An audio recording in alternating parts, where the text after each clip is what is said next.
ఒక్కరు కాదు ముగ్గురు పిల్లల్ని కనాలని సీఎం చంద్రబాబు పిలుపు. రాష్ట్ర వ్యాప్తంగా ఘనంగా ఉమెన్స్ డే వేడుకలు. ఇలాంటి టాప్ 10 ఏపీ వార్తలను ఇప్పుడు చూద్దాం. అమరావతి పరేడ్ గ్రౌండ్ లో అంతర్జాతీయ మహిళా దినోత్సవాన్ని గ్రాండ్ గా సర్కార్ నిర్వహించింది. 5 ఉత్తమ ఆంట్రప్రెన్యూర్స్ ను సీఎం సన్మానం చేసి అభినందించారు. ప్రతి ఇంట్లో స్వయం బ్రాండ్ ఉత్పత్తులే వాడాలని పిలుపునిచ్చారు. గతంలో కుటుంబ నియంత్రణ ఉండాలని చెప్పారని, కానీ ఇప్పుడు ప్రతి జంటకు 3 పిల్లలు ఉండటమే ముద్దన్నారు సీఎం.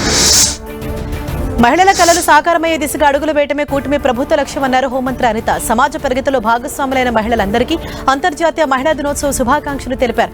ఆత్మవిశ్వాసంతో మహిళలు ముందడుగు వేసి నవ సమాజ నిర్మాణంలో భాగస్వామ్యం కావాలని మంత్రి అనిత పిలుపునిచ్చారు. మహిళల వైపు కన్నెత్తి చూడాలంటే భయపడే పరిస్థితి తీసుకొస్తామని చెప్పామని, ఇప్పుడు రాష్ట్రంలో జరుగుతున్న కొన్ని సంఘటనలపై ప్రభుత్వం అదేవిధంగా సమాధానం ఇస్తోందని అనంతపురం అర్బన్ ఎమ్మెల్యే దగ్గుపాటి ప్రసాద్ అన్నారు.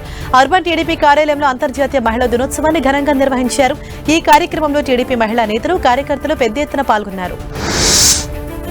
విజయకీలాద్రిపై హనుమాన్ ప్రాణప్రతిష్ఠ మహోత్సవం వైభవంగా జరిగింది. ప్రాణప్రతిష్ఠ ఉత్సవాల భాగంగా చతుష్టారార్చన, మన్యు సూక్త హవనం చేశారు. అనంతరం మహాపూర్ణాహుతి నిర్వహించారు. చిన్నచీయర్ పర్యవేక్షణలో ప్రత్యేక పూజలు నిర్వహించారు. పూర్ణాహుతి కార్యక్రమంలో My Home group chairman Jupally Rameswara Rao దంపతులు పాల్గొన్నారు.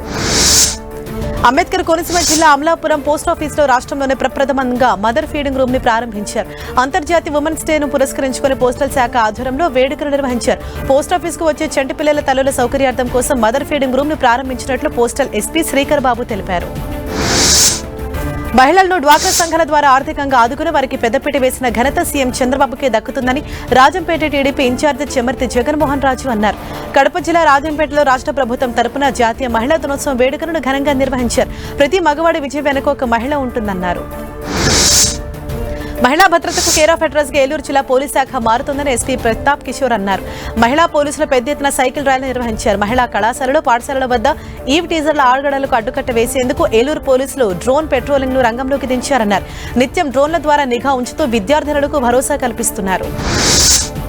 ప్రకాశం జిల్లా ఒంగోలులో అంతర్జాతీయ మహిళా దినోత్సవ కార్యక్రమంలో మంత్రి డిఎస్ బివి స్వామి పాల్గొన్నారు. మహిళా సాధికారత, సంక్షేమానికి కూటమి ప్రభుత్వం కృషి చేస్తోందన్నారు. మహిళలపై నేరాలకు పాల్పడే వారిపై కఠిన చర్యలు తీసుకుంటున్నామన్నారు. మహిళలకు దేశంలోనే అత్యంత సురక్షిత నగరంగా విశాఖ నగరం నిలవటం రాష్ట్రానికి గర్వకారణమని మంత్రి తెలిపారు. విజయనగరం జిల్లా బొండపల్లి మండలం చిన్నగూడెం గ్రామస్తులంతా కలిసి డిప్యూటీ సీఎం పవన్ కళ్యాణ్ వినూత్న రీతిలో తమ సమస్యలను చెప్పుకొచ్చారు. గతంలో జనసేన పార్టీ ఆధ్వర్యంలో గ్రామంలో సోలార్ లైట్స్ ని ఏర్పాటు చేశారు. అయితే తమ గ్రామానికి రోడ్డు సౌకర్యం లేక తీవ్ర ఇబ్బందులు పడుతున్నామని, గూడెం బాగు కోసం పవన్ కళ్యాణ్ బాటలు వేయాలని వేడుకున్నారు. ఉత్తరాంధ్ర జిల్లాలో ఒక్కసారిగా వాతావరణం మారిపోయింది. ఒడిశా పరిసరాలు ఉపరితల ఆవర్తన ద్రోణి కొనసాగుతోంది.